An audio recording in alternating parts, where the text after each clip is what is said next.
Ever notice how a single headline can hijack your mood before you have even finished your coffee? One moment, you're calm. The next, you're convinced the world is burning down, all because of a few words strung together on your phone screen. That's not random. That's architecture. Think about it. If someone described the same event as a migrant crisis versus a refugee flow, your reaction would change instantly. Crisis feels threatening. Flow feels natural. Same event, same people. Two completely different worlds engineered in your mind. So here's the uncomfortable truth. You're not just receiving information. You're being directed. Headlines, captions, even the dramatic music under a documentary, all designed to make you feel before you even think. The question is, do you want to stay strapped into that roller coaster? Or do you want to grab the controls and decide where you're actually going? Let's dive into the tools architects use to create the world you think you see every day. Tool 1, framing. Words are spells. Politicians and media know this better than anyone. Collateral damage sounds clinical. Dead children sounds horrifying. Same meaning, different impact. The spell is in the framing. Tool 2, selection. Imagine 10 cameras pointing at the same protest.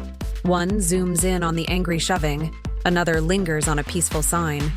Which gets aired? That choice doesn't just report reality, it creates it. Tool 3, emotional seasoning. You've felt it. The swelling piano under a war montage, the close-up of a crying face. Even silence carefully placed can squeeze your emotions. Objectivity? It's never neutral. There's always seasoning in the soup. Now here's the part where most people start panicking. Oh no, everything's manipulation. Who can I trust? Relax. This isn't a reason to give up on the news or unplug completely. It's an opportunity to level up. Because once you see the blueprint, you stop being the puppet. You start becoming the navigator.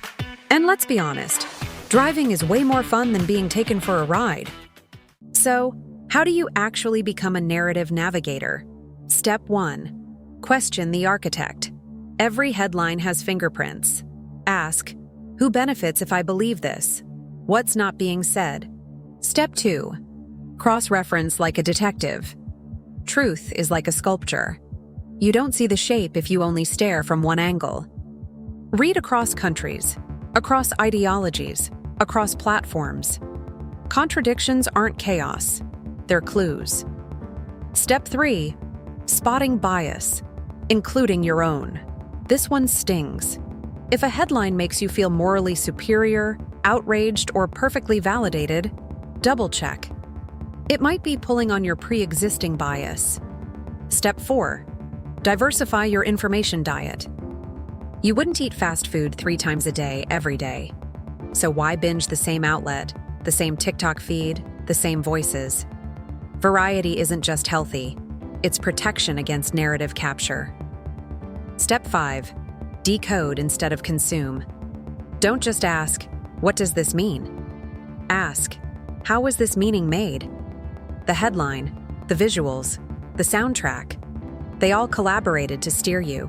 Spot the steering, and suddenly you're the one holding the wheel. Look, media will always try to steer you. That's its job. But you don't have to be a passenger anymore. The more you recognize the strings, the less they can pull you.